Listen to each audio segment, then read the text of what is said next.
anak didik kami, semoga dalam keadaan sehat dan tetap semangat untuk mengikuti pembelajaran online hari ini anak. Dan pada kesempatan ini Bapak juga menyampaikan, menginformasikan kepada anak didik kami himbauan supaya bagi yang belum ulangan harian pertama supaya segera ya ulangan harian. Baik, untuk pertemuan kita pada saat ini ya sangat singkat saja ya, yaitu tentang pengaruh perubahan dan interaksi antar ruang terhadap kehidupan politik dan pendidikan.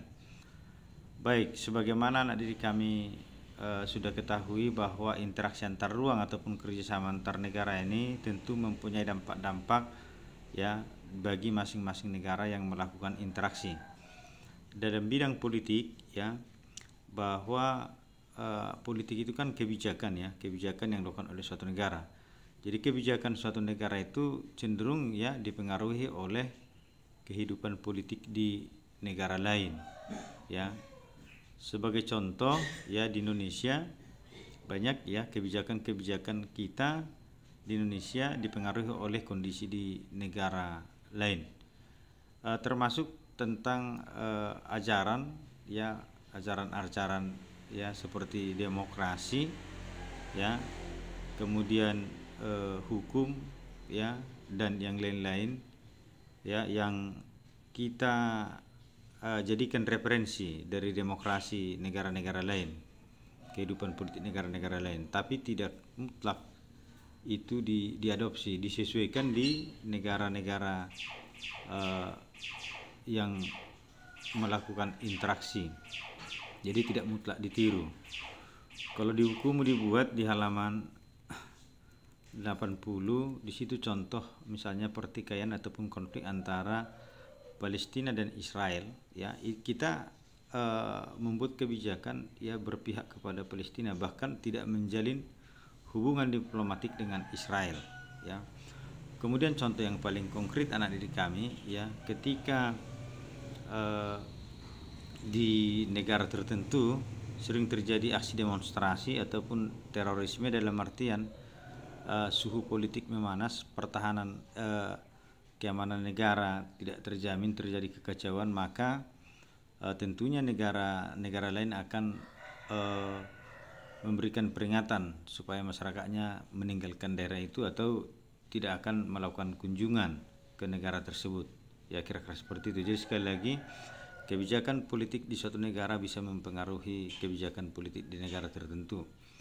Sedangkan dalam bidang pendidikan ya, dalam bidang pendidikan interaksi ini ya sangat bersifat positif ya, sama misalnya ibaratkan interaksi masyarakat desa dengan kota.